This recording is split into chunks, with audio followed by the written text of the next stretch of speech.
গত পর্বে আমরা দেখেছিলাম নর্মাল একটা মেনু কিভাবে তৈরি করতে হয়। আজকে ড্রপ ডাউন টপিকটি নিয়ে মূলত আলোচনা করব। তো আমি যদি পেইন্ট টুলটি ওপেন করি, আমরা লক্ষ্য করেছি গতদিন হচ্ছে এরকম আমরা একটা মেনু তৈরি করেছি যার ভিতরে এরকম অসংখ্য এলআই ছিল। তো আজকে আমরা এখান থেকে যে কোনো একটা এলআইকে টার্গেট করব। ধরে নিই আমি এখান থেকে যদি এ এলআইটাকে টার্গেট করি, ধর আমি এ এলআইটাকে টার্গেট করব এবং এই এলআইটার ভিতরে আমরা কি করব, নতুন করে আরেকটা মেনু তৈরি করব। অথবা আমরা চাইলে এটাকেও করতে পারি। ধরেন আমরা এখানে এই এলআইটাকে টার্গেট করলাম। তো এই এলআইটাকে টার্গেট করে এই এলআই এর ভিতরে আমরা কি করব, আবার নতুন করে একটা আনঅর্ডার লিস্ট তৈরি করব। তো এখানে তৈরি করতে গিয়ে যে প্রবলেমটা হবে আমি আগে থেকে বলিনি, সেটা হচ্ছে যখন এই এলআইটাকে দেখেন এখানে প্রথম অবস্থায় কিন্তু এই যে প্রত্যেকটা এলআই আমরা যদি কোডে যাই, ইউএল এর এলআই, আমি একটু কোডে যাই, কোডে গেলে একটু জিনিসটা ক্লিয়ার হয়ে যাবে, হয়তো অনেকে ভুলে যেতে পারেন। একটু খেয়াল করেন, এই যে মেনু এলআই, মেনু বলতে এটা সিলেক্টর, যেটা হচ্ছে ইউএল এর সিলেক্টর, যেমন ইউএল এর এলআই ফ্লট লেফট করে দিয়েছিলাম, তাই না? তো এটাকে ফ্লট লেফট করার কারণে দেখা যাচ্ছে যে টোটালটা আপনার এরকম পজিশন চলে আসছে, কিন্তু সাধারণত ইউএলগুলো কিন্তু এরকম পজিশনে আসছিল, কিন্তু এটা বর্তমানে ফ্লট লেফট ইউজ করার কারণে এটা এই পজিশনে চলে গেছে। তার মানে কোডটা কি, ইউএল এর এলআই ফ্লট লেফট। তার মানে আমি যে যখন এই এলআই এর ভিতরে নতুন করে আমি আরেকটা যখন ইউএল তৈরি করতে যাব, এটা কিন্তু এভাবে লম্বালম্বি আসবে না, কারণ এটাও ইউএল এর এলআই, ভিতরে থাকবে এলআই, তার মানে এটার পজিশনগুলো কিন্তু এরকম হয়ে যাবে। তো এটা ঘাবড়াবার কোনো বিষয় নেই। আমরা কি করব, যে এই যে প্রথম যে ইউএল এর এলআইগুলো আছে এগুলা ফ্লট লেফট হিসাবেই থাকবে, এবং পরবর্তীতে এলআইয়ের ভিতর যে ইউএলটা তৈরি করব সেটাও একইভাবে এরকম হয়ে যাবে, কিন্তু সেকেন্ড যে ইউএল এর এলআইগুলা এগুলাকে আমরা কোডের সাহায্যে ব্লক লেভেল এলিমেন্ট বানাই ফেলবো, অর্থাৎ ইনলাইন থেকে এটাকে ব্লক লেভেল করে দেব। যেমন আমরা যদি দেখি যে এটা কীভাবে করব, দেখেন প্রথমটার এই যে আমরা যে আমাদের যে প্রথম ইউএল এ এলআইগুলো ফ্লট লেফট করে দিয়েছিলাম, এই জন্য এটা এরকম আসছে। কিন্তু দ্বিতীয় যে আমরা এলআই ভিতর ইউএলটা তৈরি করব, এটাও কিন্তু একইভাবে ফ্লট লেফট হয়ে আসছে। যদি আমি এটাকে ফ্লট নান করে দিই তখন কিন্তু এটা এভাবে লম্বালম্বি চলে আসবে। তো চলুন আমরা একটা একটা করে দেখি। আপাতত আমরা যে জিনিসটা দেখব, যে একটা এলআই এর ভিতরে, অর্থাৎ আমরা যে অলরেডি একটা লিস্ট তৈরি করছি, আনঅর্ডার লিস্ট তৈরি করছি, এই আনঅর্ডার লিস্টের ভিতরে যে লিস্ট আছে, ধরি সেকেন্ড লিস্টটা যেটা আছে এলআই শুরু এলআই শেষ, এর ভিতরে আমরা নতুন করে আর একটা আনঅর্ডার লিস্ট তৈরি করব। তো এইচটিএমএল কোডে যাচ্ছি, ধর আমি এখান থেকে সেকেন্ডটা টার্গেট করলাম, এলআই শুরু এলআই শেষ, এর ভিতরে আমি একটু কাজ করে নিই, আমি এখান থেকে এটাকে কপি করে নিই, তাহলে আমার কোড করতে সুবিধা হবে, সময়টা একটু বেঁচে যাবে। তো এলআই শুরু এলআই শেষ, ঠিক এইটার ভিতরে একটু গ্যাপ নিলাম, এই যে দেখেন এলআই শুরু এলআইটা শেষ হয়েছে এইখানে। তো এইটার ভিতরে আমরা আরেকটা আনঅর্ডার লিস্ট তৈরি করলাম। তো এইখান থেকে এই আইডি সিলেক্টরটা উঠাই দিলাম, যেহেতু এটা নতুন একটা, না হলে দুইটা সেম হয়ে যাবে। সেভ করলাম এবং এইখান থেকে আমরা চাইলে আমাদের ট্যাক্সগুলো উঠাই দিতে পারি, যেমন আমি এখানে আমার নাম দিয়ে দিচ্ছি, বা চাইলে আমরা অন্য কিছু দিতে পারি, পার্থ, পার্থ দেন এগেইন পার্থ। ওকে, সেভ করলাম। এখন যদি আমি রিফ্রেশ করি, রিফ্রেশ করলে যে ঘটনা যেটা বললাম, যেহেতু এলআই ভিতর নতুন করে ইউএল তৈরি করছে, এটা এইভাবে আগের মতো ইনলাইনের মতো কাজ করবে। রিফ্রেশ করি, সরি এটা আমাদের না, আমাদের কোড হচ্ছে এইটা। তাহলে দেখেন একইভাবে বললাম যে এটা এরকমভাবে চলে আসবে। এই প্রবলেমটা হয়েছে কেন, কারণ আগের ইউএলকেও আমরা ফ্লট ল্যাপ করে দিয়েছিলাম, তার মানে এখন এই এলআই ভিতরে ইউএল এর ভিতরে কি আছে, এলআই তো আছে, তখন ইউএল এলআই দুইটি ফ্লট ল্যাপ কোড করা ছিল, এর জন্য এটা এরকম হয়ে গেছে। তো এখন আমরা এই নির্দিষ্ট ইউএল এর এলআইগুলোকে সিলেক্ট করতে হবে, ইউএল এর এলআইকে সিলেক্ট করে দিলেই আমার কাজ শেষ হয়ে যাবে। তো আমরা দেখি এই প্রবলেমটা কীভাবে সলভ করতে পারি। যদি আমি প্রথমেই এই প্রবলেমটা সলভ করতে চাই, তাহলে আমি যদি টার্গেট করি যে ইউএল এর ভিতরে এই এলআই, আমি স্ট্রাকচারটা দেখি যে ইউএল এর ভিতরে আছে এলআই এর ভিতরে ইউএল দেন হচ্ছে এলআই, এভাবে টার্গেট করে ফ্লট লেফট নান করে দিলে দেখবেন ওই প্রবলেমটা সলভ হয়ে গেছে। তো এই প্রবলেমটা সলভ করার আগে আমরা একটা কাজ করি নিই, আমরা যে নতুন ইউএলটা তৈরি করেছি ওই ইউএলে দেখা যাচ্ছে যে কিছু বুলেট পয়েন্ট আসছে, এটা প্রথমটার ক্ষেত্রেও ছিল। আমরা প্রথমে এই জিনিসটাকে একটু ফিক্সড করি। তো এটাকে টার্গেট করব কিভাবে, এটাকে টার্গেট করার ফর্মুলাটা হচ্ছে ইউএল এলআইয়ের ভিতরে নতুন করে আরেকটা ইউএল। তো চলুন করে যাই। আমরা যদি খেয়াল করি এইটাকে টার্গেট করতে পারি, আমরা নতুন করে বানিয়ে নিব আর কি, যে ইউএল এর ভিতরে, আচ্ছা আমাদের এই কোডগুলো লাগবে না, কোডগুলো উঠাই দিলাম। তো ইউএল এর ভিতরে এলআই, এবং এলআইয়ের ভিতরে কি করছি, আমরা নতুন করে একটা ইউএল তৈরি করেছি, এই ইউএল এর যে ডট ডট পয়েন্টগুলো আছে এগুলো উঠাই দেব। তো এটা উঠানোর জন্য আমরা যে প্রপার্টিটা ইউজ করি লিস্ট স্টাইল টাইপ, কি ইউজ করব, নান। তো আমরা যদি এখন খেয়াল করি লিস্ট স্টাইল টাইপটা নান, রিফ্রেশ করার কারণে এই যে ডটটা ছিল ডটটা কিন্তু চলে গেছে।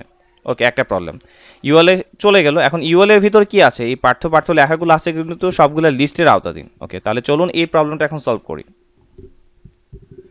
ইউএলের এলআই, তাহলে আমি যে নতুন ইউএলটা তৈরি করেছি এর ভিতরে যে এলআই, এই এলআইয়ের পজিশনগুলো ফ্লট লেফট করে দেওয়া আছে। আমি চাচ্ছি যে এগুলার ফ্লট লেফট হবে না, ফ্লট লেফটে যে এফেক্টটা ওটা চলে যাবে, মানে নান করে দেব। তাহলে আমি এখান থেকে বলছি ফ্লট আমরা এখান থেকে এটাকে নান করে দিচ্ছি, সেভ করলাম। এখন আমি যদি ব্রাউজারে রিফ্রেশ করি, দেখুন আগে যে প্রবলেমটা ছিল এই প্রবলেমটা চলে গেছে। এবং আমরা সেই সাথে সাথে আরেকটা প্রবলেম লক্ষ্য করতে পারছি, সেটা হচ্ছে এইখানে এই যে একটু গ্যাপ আছে। তার মানে এই যে টোটাল ট্যাক্সটা, এই যে পার্থ পার্থ পার্থ, এই টোটালটাকে গ্রুপ করে রাখছে কি ইউএল না? তাহলে ইউএলটাকে যদি আমি সরাই দিই তাহলে তো এই গ্যাপটা ফিল আপ হয়ে যাবে, তাই না?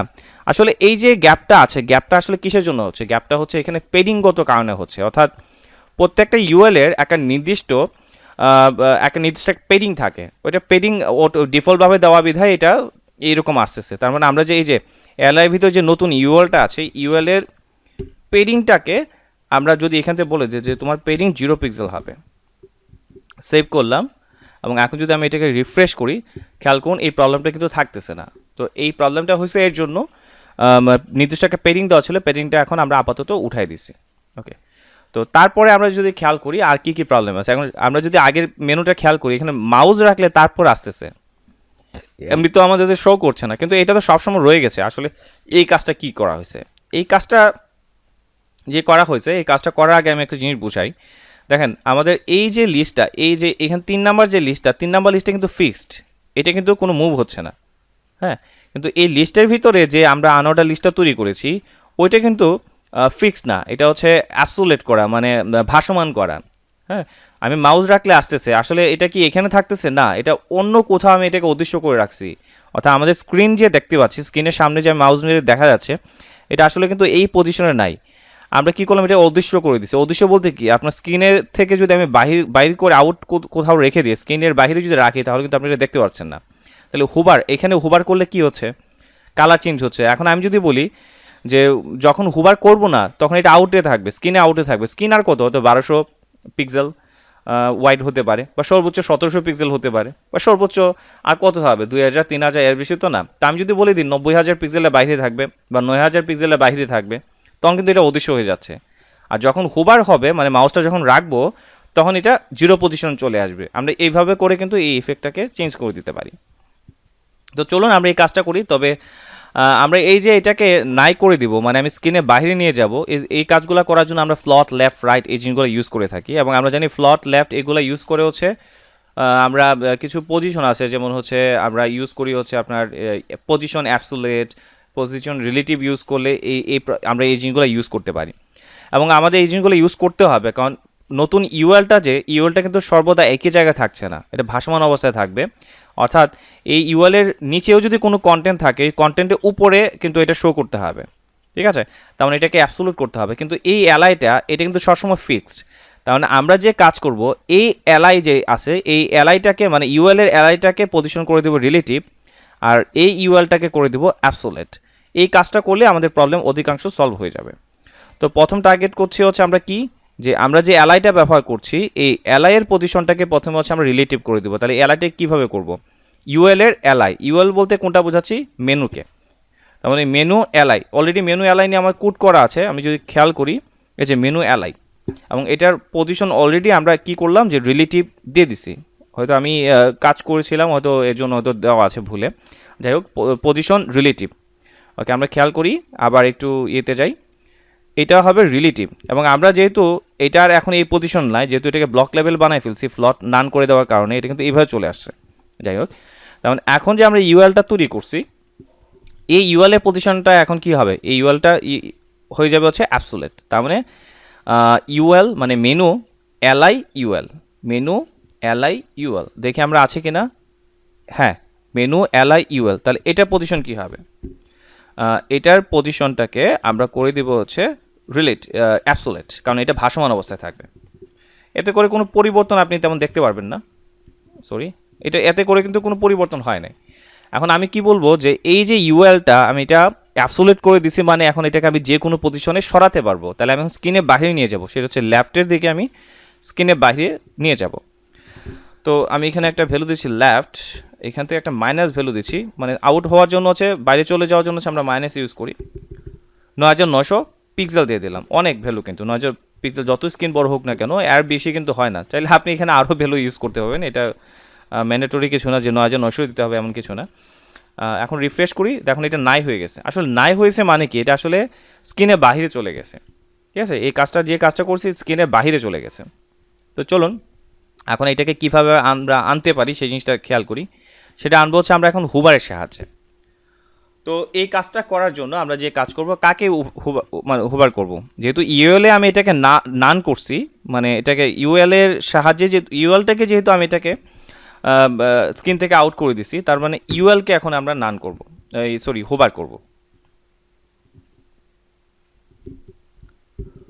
তো এইখানে ইউএলটাকে আমরা এখানে এলাই হুবার, এখানে এটাকে হুবার করে দিলাম। তাহলে হুবারে আসলে কি হবে, হুবারে যেহেতু এটা লেফট থেকে এত পিক্সেল চলে গেছে, আমি এখন লেফট 0 দিয়ে দিলাম, যে লেফট এখন 0-তে চলে আসবে। সেভ করলাম, এখন রিফ্রেশ করি। তাহলে দেখুন এখন মাউস রাখলে কিন্তু আসতেছে। তাহলে এই জিনিসটা আসলে আমি বলতেছি, আপনারা অনেকে মনে হয় ক্লিয়ার না জিনিসটা। তো এই জিনিসটা একটা ভালো কনসেপ্ট দেওয়ার জন্য আমি একটা কাজ করতে পারি, সেটা হচ্ছে আমি এটাকে একটা ট্রানজেকশন ইফেক্ট দিতে পারি। ট্রানজেকশন ইফেক্ট দিলে আসলে এই জিনিসটা আপনাদের একটু বুঝতে সুবিধা হবে। তো ট্রানজেকশনটা আমি এখানে ইউজ করি, ট্রানজেকশনটা আমি একটা করে দিলাম যে কিছুক্ষণ সময় নিয়ে এই কাজটা হবে, এটা কিছুক্ষণ সময় নিয়ে এই কাজটা হবে। সেভ করলাম, এখন আমি একটু রিফ্রেশ করি, খেয়াল করুন যখন আমি মাউসটা রাখছি আসবে, একটু সময় নিয়ে কিন্তু আসছে, খেয়াল করেন মাউসটা নিলাম আসতেছে, দেখছেন হুট করে কিন্তু চলে আসছে কোত্থেকে, বাম দিক থেকে কিন্তু হয়ে আসছে। তো এটা এই জিনিসটা আমি দিয়ে রাখবো না, কারণ আমি এটা ফার্স্ট যাবো, কারণ মানুষ তো আর এই জিনিসটা বুঝবে না, আপনাদের বোঝানোর জন্য হচ্ছে ট্রানজেকশন ইফেক্ট আমি এখানে দিয়েছি। এখন দেখেন এখন কিন্তু খুব দ্রুত আসতেছে, আর আমি এটাকে 2 সেকেন্ড লেট করে দিয়েছি বিধায় একটু আসতে 2টা সেকেন্ড সময় নিয়ে তারপর এটা লেফট থেকে আসছিল। তো এই ছিল বিষয়। তো নেক্সট টপিকটা আমরা আলোচনা করব যে এইখানে আমি মাউস রাখার পর আরেকটা সাব কিভাবে করব, এই জিনিসটা আমরা এখন আপনাদের দেখাবো। তো আমি যেটা বলবো আপাতত আগে এই জিনিসটা একটু প্র্যাকটিস করুন, প্র্যাকটিস করার পর দেন হচ্ছে আপনি বাকি জিনিসটা খেয়াল করুন, তাহলে আপনার বুঝতে সুবিধা হবে। আমি চাইলে আমি একসাথে সবগুলো দেখা দিতে পারতাম, ভেঙে ভেঙে দেখাচ্ছি এর জন্য আপনাদের জিনিসটা একদম ভালোভাবে বোঝার জন্য কিন্তু আমার এই কাজটা করা। তো আশা করছি জিনিসটা বুঝতে পারছেন। তারপর যদি কোনো প্রশ্ন থাকে আমার কমেন্ট সেকশন জানাতে পারেন, এবং কোর্স সংক্রান্ত যে কোনো বিষয়ের জন্য আমার ফেসবুকে পেজের লিঙ্ক দেওয়া আছে ডিসক্রিপশন বক্সে, আপনি এখানে নিয়ে নিতে পারেন। আর বাংলা টিউটোরিয়াল পয়েন্টে অলরেডি নতুন নতুন টিউটোরিয়াল পাবলিশ হচ্ছে, চাইলে ওইখান থেকে আপনি নতুন নতুন টিউটোরিয়াল দেখতে পারেন।